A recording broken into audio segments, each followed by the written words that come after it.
Hello there, boys and girls, welcome to my channel. I'm for Classic and welcome to BenchART. So for today, what I have included is Kaku Ancient Sealed. This copy was provided by the publisher and developers of the game, and Bigo Culture Technology.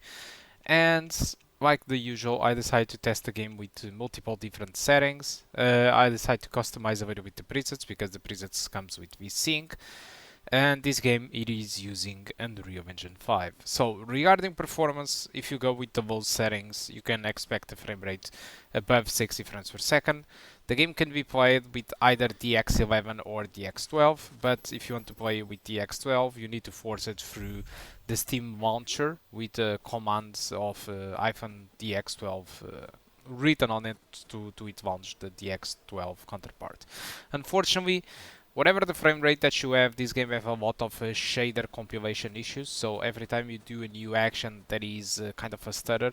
Even sometimes the same action does stutter without you changing anything, so it's sometimes a stuttering-ish experience, whatever if you go with DX11 or whatever if you go with DX12.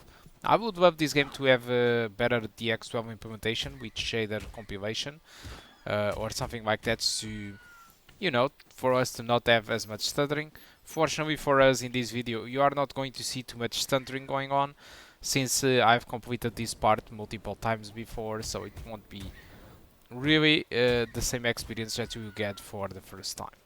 Still, regarding frame rate and avoiding the stuttering talk, playing with 1080p low settings does provide an experience above 60 frames per second all the time, as far as I've tried. There are some losses if you are going to play with low settings. For example, the game still have dynamic shadows though, which is interesting. But on the characters, I mean on the enemies, you still get the shadows, despite not very defined. But the characters, you and the old man that you will see, you don't get any shadow at all. So it's a little bit strange because the entire world have dynamic shadows, whatever if they are low resolution or not. As you can see, enemies have shadows, every ambience have shadows, everything have shadows in here. They are very low resolutions, but there are shadows in here, that's for sure. Although the characters they don't have, so that's a little bit a weird choice. But yeah, low settings offers an experience above 60, and if you go with medium settings, you get a good boost in graphics, so shadows are much better, and the characters also get the shadows.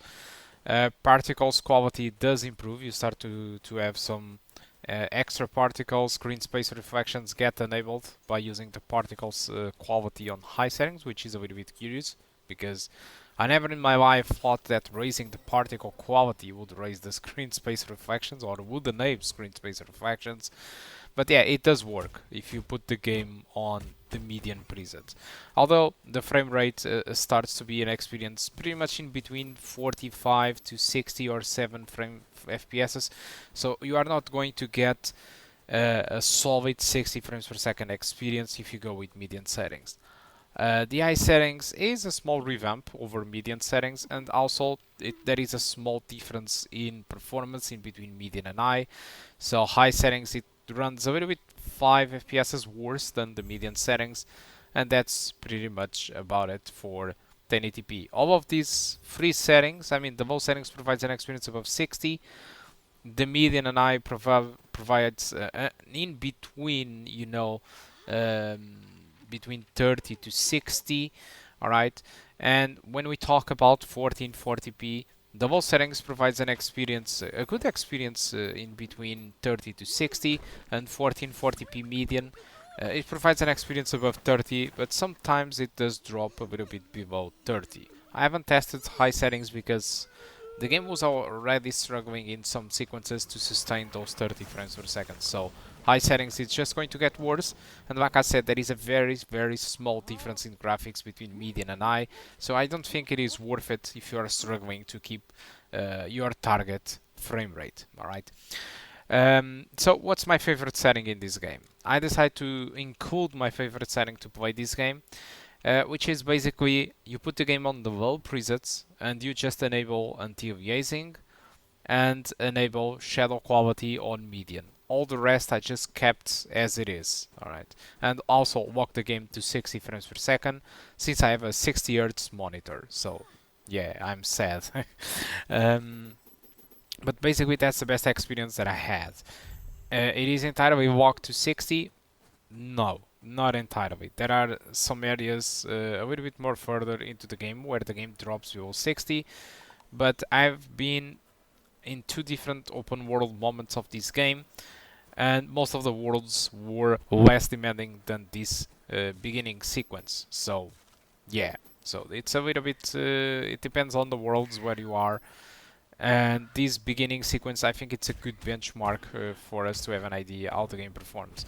But yeah, it's a little bit weird because I've been in a world inside this game where there is a lot of grass, a lot of trees, and it does perform better than this. Probably tessellation from the snow is taking a hit. I don't know. But yeah, that's the performance that you can expect. Now, I think that's all that I want to talk about the performance. In case you want to jump to any specific setting that I did try out, it is on the timestamp of the video. Tomorrow, if you are watching this at the release of the video tomorrow, I will try to do some live stream about this game to show you a little bit about it. But to make it short, this is an open world title, and basically it reminds a little bit of the PS2 era of the games, but it's an open world. It is built using Unreal Engine 5. You can improve your character. Obviously, you can unlock skills. The piglet will be your friend, and the piglet will also have skills. So yeah, it's kind of the typical PS2 adventure type of game, and I'm not saying that this is bad or anything, because many people like me, we miss those simple games, but still, this is an open world title. Metacritic gave it around 70 or 80 of score for this game, so it's a reasonable game, all right, and it have been in early access for quite some time. And at the moment of this video, this game is super cheap. It is supposed to cost 24.5 euros at the time of this video, but it is on the discount at the moment until 25 July. It is costing 18 euros, so it's super cheap, I mean, for what it offers. So it's a good deal if you want to have kind of a nostalgic experience, alright, of a classic adventure game. And yeah, it's a game that according to Metacritic, it can take about 10 hours to finish. So I think it's a respectable thing in my opinion. So go ahead, and if you like what you saw, just give it a shot. So I think that's all that I want to talk about Kaku Ancient Seal. Hope you keep enjoying the rest of the benchmark. Hope you keep enjoying the live stream that I will be doing later. Alright. And yeah, that's it. Guys, thank you all for watching, and I do hope to see you soon. Goodbye.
Kaku.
Hehe.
Hehe.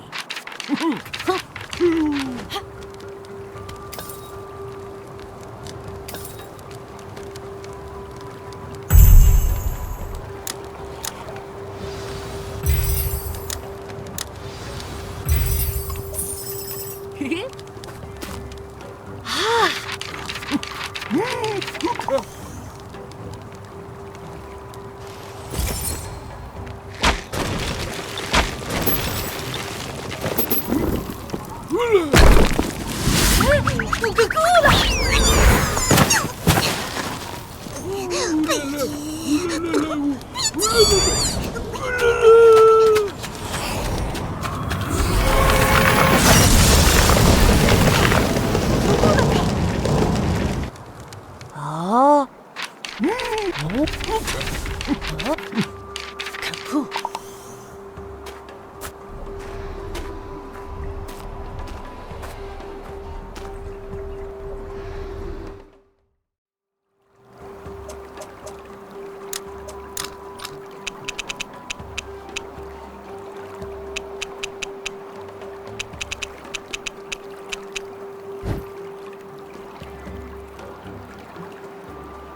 Hehe.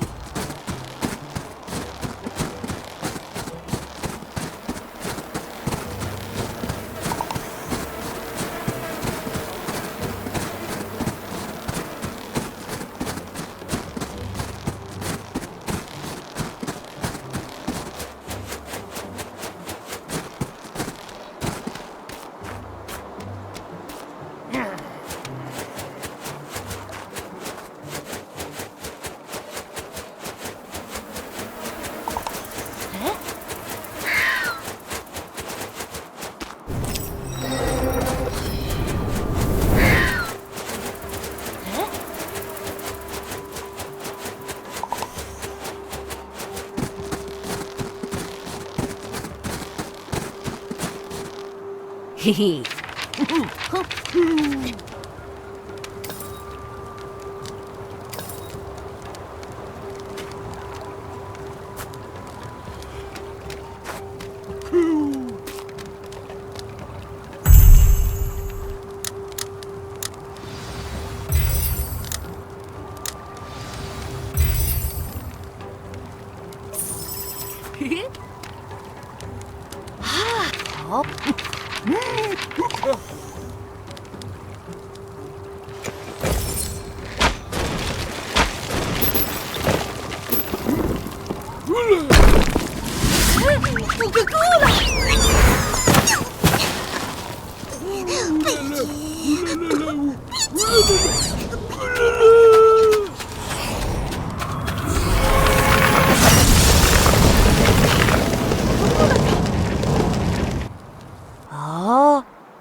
Kaku.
Hehe.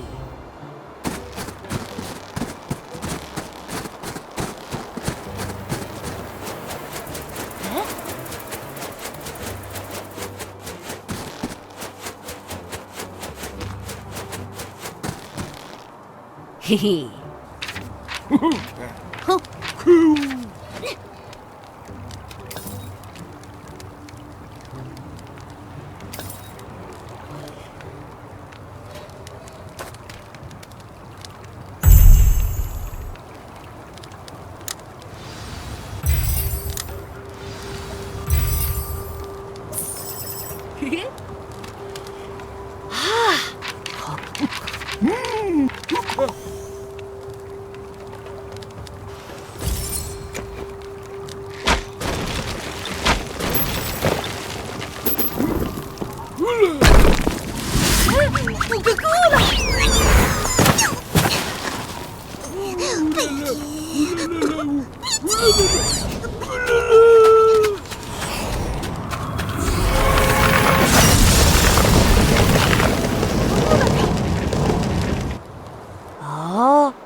Kaku.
Hehe.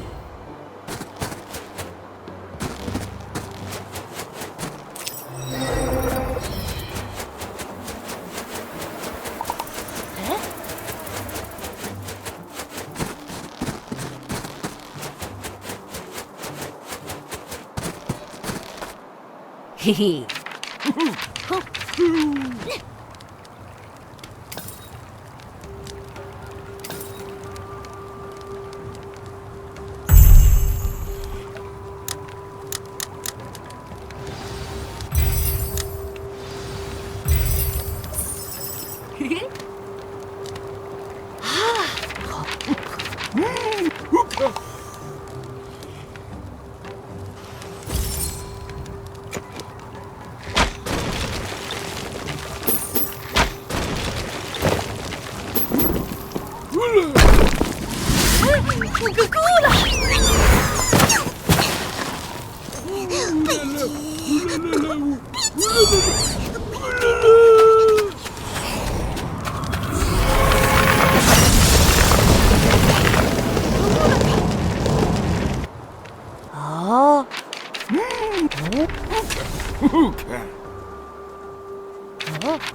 Kaku.